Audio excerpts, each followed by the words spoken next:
Hello, guys. So we have with us Priya Bhatia. She's actually doing her IIT Masters in the field of AI from IIT Hyderabad. So we'll get to know about the lives at IIT and about the course curriculum, about placement activities, about the challenges and research she has actually done. Again, an amazing personality. Her teaching is quite amazing. I've probably you may have also seen in some of the platforms like Geeks for Geeks and probably in YouTube in iNeuron. So let's go ahead and let's talk about her experience. So welcome, Priya. Welcome to my channel. Thank you so much. First of all, thank you so much for giving me this opportunity to deliver this podcast. So, yeah, hello everyone. I am Priya Bhatia and I am currently pursuing my master's in AI domain from IIT Hyderabad. So, yeah, I'm just about to complete my master's. It's just 1 month left, and after that, I'm joining one industry as a data scientist position. So, yeah. That will be a secret. That will be announced probably after some days. Yeah. Okay. So Priya, just talk about your educational background, your intro, some brief intro from where you started and currently what you're doing. So, I belong from a not from a that much very famed big city. So it's like Bhiwani, which is near to New Delhi. But there I have found that the scope of education is not that much, specifically to girls. So the opportunities are not that much provided to girls because of the mindset of the societies that we know pretty well. So after that, what happened is that I'm blessed that I belong to that family which supports me in terms of education, and they gave me the opportunity to do the bachelor's from a very good university that belongs to Tier 2, JP Institute of Information Technology, Noida. And after that, when I asked from them to, so when I was in a job with Hales, Noida, and at that time I called my dad and I asked from him that is it possible that would I able to do masters? So he said to me that yeah, just drop your job and just prepare for GATE exam. At that point of time, I recognized that what blessings I have as a father and as my mother. So they supported me a lot, and after that, I prepared for GATE for almost 1 year, and then I reached to IIT Hyderabad, and yeah, that's my whole story. Okay, amazing, amazing, Priya. Uh, it's always good, right, when people, when their parents actually support them a lot. And I hope every parents who is seeing this video also support their daughters and sons, for achieving their dreams and goals. So, okay, Priya, let's talk about IIT Hyderabad. So, how's the college altogether? The best IIT, so it is definitely good. There is nothing bad about that, which I would say. So yeah, people usually say that tag of IIT is just a hype, but I believe it's not that. So if that's the case, then everyone would be able to get that IIT, but there are some limited seats, right? So yeah, that's the what differentiate which I found because initially I studied in tier 2 and then I moved towards tier 1 college. So the major difference which I found is the network. Okay, so there is not that much difference in between the curriculum, but the way the students are, their networking skills, the way they are doing the internships, they're so much motivated and passionate about their future that you automatically get that much inspiration and then you want to do something big in your life. The vision automatically gets changed. That's the thing which I would say about IITs. And even professors are very much motivated. So yeah, that's all about the IITs. Okay, so I've met with so many students out there, so each and everybody has their own story. Each and every other college, right? Specifically, if I'm talking with respect to IITs, they have their own culture itself. So I think you have some wonderful friends out there who are I think I'll not call competitor also right now when they're in colleges, but a helper with each other, right? Usually what happened now, we are always want to get a job, but there is a startup culture, you know. Yes, yes. People don't want they don't want job. Even in the bachelors, I met with few of my friends, they didn't sit for placement. Even in IITs, the package is not, it's not like 7 lakh, 10 lakh, 20 lakh. Average package is about 25 LPA plus. Then also they're not interested to get the placement, they're not even sitting. The major interest are either in doing MS or they want to do PhD or they want to open their own startup. So they are not job seekers. They want to give the job to others. So that's where difference comes. Okay. Priya, let's talk about the course curriculum of AI. How is the course curriculum of AI in IIT Hyderabad, and what do you think with respect to the complexity and all? So usually in every IITs, what happened is that the very first year is completely based on the subjects which are majorly required in order to become a good data scientist. For example, we know that mathematics is very important, right? So linear algebra is one subject, matrix computation is another subject.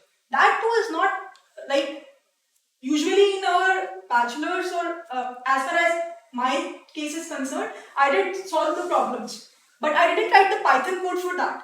There you need to write the code as well. Okay, so you are doing matrix computation. So in data science, whether we are dealing with images or anything, you know, everything is converted into matrix, so computations are required. So this is how basically with coding we are doing the mathematics. Apart from that, there are subjects like foundations of machine learning. There are subjects like deep learning. So a lot in depth is covered up. And the major thing, the challenging part is the assignments that they gave to us. It's not easy to do the assignments. And if you cheat, a plagiarism case would be definitely found out. So don't go into that part. It's not like other colleges where we used to copy paste from GitHub code. Like plag check will automatically happen, and if you will found that to be plagiarized, then FR grade will be there for you. So yeah, and then second year completely thesis will be there. So first year is completely on learning part. After learning, second year is completely based on the research work. So majorly talking about research work, there are so many domains people are working. For example, healthcare, finance, NLP. So much of research work is going on. So that's all about the curriculum in IITs. Okay, so you're talking about the researcher thesis. What was your research when you're doing your final year in IT? And research work is completely my domain is AI in healthcare in thesis work. So majorly, we know when I started my thesis work, COVID was at peak. So my research work is completely based on COVID patients data set, where we know that doctors at that point of time won't be able to diagnose all the patients. So at that point of time, we are having the CT scans of the patients. So my professor is collaborated with doctors that belongs to UK. So we had a very good meeting with each other, because you know that whenever we are dealing with any kind of data science project, domain knowledge is very important. And we are not doctors, right? How do I know that which CT scan is bad and which is good? So at that point of time, doctors helped me to recognize that, okay, Priya, this is the inflamed region. You have to check that particular region. So there is a thing called medical image segmentation, which I did in my thesis. And then after getting that particular portion, which is inflamed or infectious in the chest CT scan, we need to quantify that how much portion is that bad. So in a way, in a broader sense, if I will tell you, that particular project helps the doctor to diagnose that if suppose a person is having a COVID, then whether it should go to ICU room or it would be treated at home itself by giving the isolation. So that's all about the broader, I would say, application of my thesis. So in short, 3D image segmentation, you said. So in short, you'll be slicing each and every layer and you'll be finding the inflammation part. So probably 901, our team has also done this with respect to brain image segmentation. So they really wanted to find tumor or something. So in that part, so I think Interesting. yeah, obviously, because over there you'll not have any domain knowledge. You probably have to talk with doctors and try to find out. Okay, what are the challenges that you faced in this research? And I think you have done this with the help of practical, also theoretical, also entire research paper. So Published. okay, It's about to once conference will be done, it will be publicly available. So yeah, this is my thesis. so I think you'll be going somewhere to show that entire In research paper. Europe, Glasgow, we will present that paper. Amazing, amazing. So talk about the challenges about this research, or any person who's doing any kind of research. What all challenges you first of all face? Challenges. First month, nothing happened. That's the challenge which I faced. So it's like, you know, whenever we entered in something new, so AI in healthcare domain is completely new for me. Data set which they provided to me for the very first time, I thought, I'm not a doctor, what they want from me? So it's like that. So for the very first month, I was very demotivated. I talked with my professor. He's very kind and he inspired me a lot. So in master's thesis, guide a proper guide is allocated to each and every student. So a guide plays a very important role in order to your success, okay, in a master's or in PhD as well, I would say, for 5 years. So my guide says that don't worry, we are with you. We will talk to the doctors. But when I talked with sir, nothing is happening. What I do, I don't even able to understand. So he said to me, just try to grab some knowledge first of all regarding how basically email segmentation happened. So it's like usually, when we talk about the results, everything appreciate, right? Everyone says, oh my god, she's something great. But I think for everyone, whosoever is entering somewhere new to me, whether you are talking about data science or you are doing computer science, anything. Initially, I think for everyone, 1 2 months are like very demotivating. But at that point of time, we need to inspire ourselves that okay, we can do, and we need to learn. Then what I did is that I talked with my mentors who already did this task. So they gave me the correct path that okay, do this particular thing, and then after 2 months, results start getting coming, and then things are getting on the right path. So yeah, this is how basically things happen. One more thing, when we are talking about AI in healthcare domain, data set is a very big problem because usually we are in a habit to deal with millions and millions of records, but there you don't find. So you need to find a proper way, and moreover, you can't take any risk because that's the patient's data set. You can't even take, suppose just now sir talk about the brain cancerous patient. So we can't say na if someone is suffering from cancer that okay, model says that he is not suffering. So that's a danger thing. Okay. So that's the thing. So AI in healthcare, I'll tell you guys, it is a very critical problem statement because the model that you create, right, it should be really very accurate. Because otherwise, if you say a person who's not having cancer, if you suddenly say he's having cancer, just understand what trauma his entire family with go with, right? So an amazing use case and research that you have actually done. I think that Yes. will actually help you to grow a lot. Okay, coming to the next question, I think I don't know whether you have seen my video or not. Each and every person over there writes a comment. Is data structures and algorithm compulsory to learn along with data science? So what do you like to answer? And if you don't know, guys, Priya Bhatia has already taken some batches of DSA, that is data structures and algorithm in iNeuron. So what is the thought process regarding that? Teaching DSA. At that point of time, I got admission. That was my first year when I started masters in AI. So what I will say is that DSA is very much important. Not only for placements, I'm talking about. For placements, is definitely important because for the very first round, they will not ask you what knowledge of data science you have. They will give you the coding problems that belongs to lead code. You can say easy, medium problem if you are applying for very good companies, and it might be hard if you are applying specifically for Google and Microsoft in the technical interviews. But at least you should know easy and medium problems. So Fleet Code platform, that's a very good platform. I would recommend everyone to go there. After that, data structure is really important in terms of concepts wise. Why? Because if you will understand, for example, we have Kenan algorithm, right? Data science. How is the advancement of Kenan made? Something like KD tree. So, like how you will be able to understand if you don't even know the tree data structure?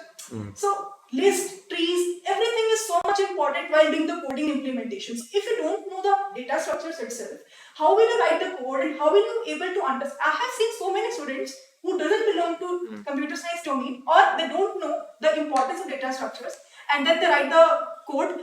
4 or 5 code loops are there. They don't even know what's the time complexity. So if they don't know what's the time complexity of a code, they obviously can write now because their important purpose is to get the output. That is generating the output. But if you want to understand how to write a proper code, if you want to understand how to optimize the code using the time complexity part, then it's very, very important. Okay, so in short, I'll say DSA is like a compulsory to become a programmer, but at least medium to difficult. I'm saying easy to medium level, you should be good. You should know how to use loops. You should know how to use some of the data structures like list, queues, dictionaries. Okay, perfect. So let's talk about the placement in IIT colleges, Priya. So, what do you like to say about the placements? Let it be with respect to the campus and offline, if probably some of your colleagues have face this. So, what do you think about these placements? What is the routine? What is the entire process? You can basically talk about that. Usually, what happened in every IITs, 7 days companies will come. So it starts from 6 a.m. in the morning until the 12 or 2 a.m. in the night. So I remember my Google interview was at 12 a.m. in the night. Okay. So that was the schedule. And there was one company called Goldman Sachs. Their interview I gave on 6 a.m.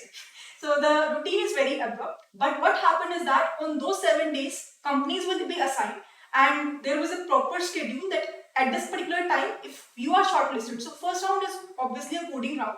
If you are shortlisted to that round, so day wise companies will be there. So on every passing day, tier 1, tier 2, tier 3 companies are coming up. If you will be able to place in one of the company, then you will not able to get a chance to get sit into another company. So for one person, only one company, they will be able to get a chance. After that, there are some rules and policies which matters for every particular different IITs. But here, this is what matters. After that, what happened is that if you are able to grab that particular company, so your chances go. And you can't even say deny after accepting the offer letter to that particular company. So college is responsible to giving you one job. Now about the placements, CTC, it's pretty good. As I told you that it's like I would say average is 25 LPA plus, specifically to AI domain. I'm talking about, and computer science also, but I'm not aware about other domains pretty well. Maybe it would be less. But the scope of AI and computer science is pretty high, so that's why it's very good. And yeah, that's the overall idea behind. So, placements. any of your colleagues who have attended offline campus also, apart from getting one offer? Yes. Campus, what happened is that IIT tags itself. Okay. So yeah, it plays a very important role, to be very frank. So when you apply any off-campus job, so what happened is that process is similar, right? So you have a first coding round, but now your college is not participating in anything. Okay, so you are having one or two technical rounds. Okay, two technical rounds will be there specifically for all the companies, product-based companies specifically I'm talking about here. And after that, there will be one HR round. There you can showcase as well that okay, you have already been placed in one of the company in on campus, and then you can compensate with your CTC as well. And that's all about the off-campus job interviews. Perfect. But almost the same process. Like first will be the Same coding process. interview and all Yes. that. Okay. Now probably this will be our mostly a final question. Can anybody get into data science? Now, see, you got into IIT, sorry, IIT, you're learning AI, you did the AI course, right, over there, and you solved an medical healthcare problem statement. So, any person from any other domain, can they learn data science? That is the question. Seen many in IITs who belong to mechanical domain and other branches like chemical industry department, and they saw actually my videos of Aineron, and I was also taking some batches of data science in Geeks for Geeks. So they called me up usually and they told me that Priya, am I able to do transition? So first of all, I would say that don't go with the hype that okay AI is everything. If you are specifically interested in mechanical, go with mechanical. There also maybe scope is there. Yes. But if you want to do specifically AI, you are very much interested. You watched Krishna's video and you got interest. Okay, so after that, yes, it's definitely easy. Why it's not that easy? If you will be able to take single course, which is not that much expensive as well now, and now if you will be able to follow that much path, which is given by the mentor, I think even from 2 to 3 months are enough to crack at least job interviews. After that, it's a learning process. I can't say that okay, after 1 year you will be able to, even I did specialization in AI. I can't say I'm expert because it's a very learning effort is required in this domain. You can't be fully 100%. If someone is saying to you, I'm pretty expert in this domain, I know everything. There are so many different subdomains. Like I work in healthcare, but now today someone give me the problem in finance. I don't have any background in finance, so I have to learn it, right? So that definitely learning is a process, but within 2-3 months you will be able to get an idea that what sort of questions will be asked in interviews. Very basic questions like linear regression, but someone don't know the mathematical equation behind that. They just know how to implement by calling SQL library. So that's not the way to learn, right? So it's definitely easy, but it's just the way you are learning the things. If you are good in basics and fundamentals, it's clearly very much easy to crack any interview. Amazing, Priya. I think you have told the most crux about AI and how you should probably learn. Okay, one final question. This is Sure. not to brag about myself. Does anybody know me in your college? knows you in my college at least, and those who don't who doesn't know you, maybe they are not in data science only. That's what I can say. So at least in masters in AI, everyone knows you. Perfect. So, final things, any motivation thing that you really want to give our audience? Because many people say that I'm learning, I'm not able to clear the job, or it is taking time. Sometimes some people get frustrated, say they also say that, okay, Krish, I'm still learning, I'm forgetting things. So, any motivation thing that you really want to give them? I think I am just learning and I used to forget the things, but it's just that you need to do revision. You know why I chose to teach? The That only is for reason, revision. the only reason I want my fundamentals to be grounded. It's not like I am doing healthcare domain project and I just forgot the basics of linear regression. That's the only reason. Similarly for DSA. So it's like that's the only reason you need to revise again and again the same thing. And yeah, if just motivate yourself. If some at some point of time you feel like you're not getting something, just try to approach people, take help from others. I have seen so many people who have that much ego that why do I ask? Ask from someone. In future they also need your help, right? So don't feel demotivated, keep exploring and ask advices from others, like those who are actually have some kind of experience. So that's my only advice. Okay, perfect, Priya. Thank you for giving so much of amazing knowledge to our audience. And I hope, guys, I'll be putting Priya's LinkedIn ID in the description of this particular video. You can go and ping her, ask her anything related to guidance. So, Sure. Priya, try to help them out if you can. This was it from our side, guys. I hope you like this particular video. Thank you, Priya, again, Thank once you so again, much for for this. inviting. No problem, Priya. It is always a pleasure. This was it from our side, guys. I'll see you all in the next video. Have a great day. Thank you, and all. Bye bye.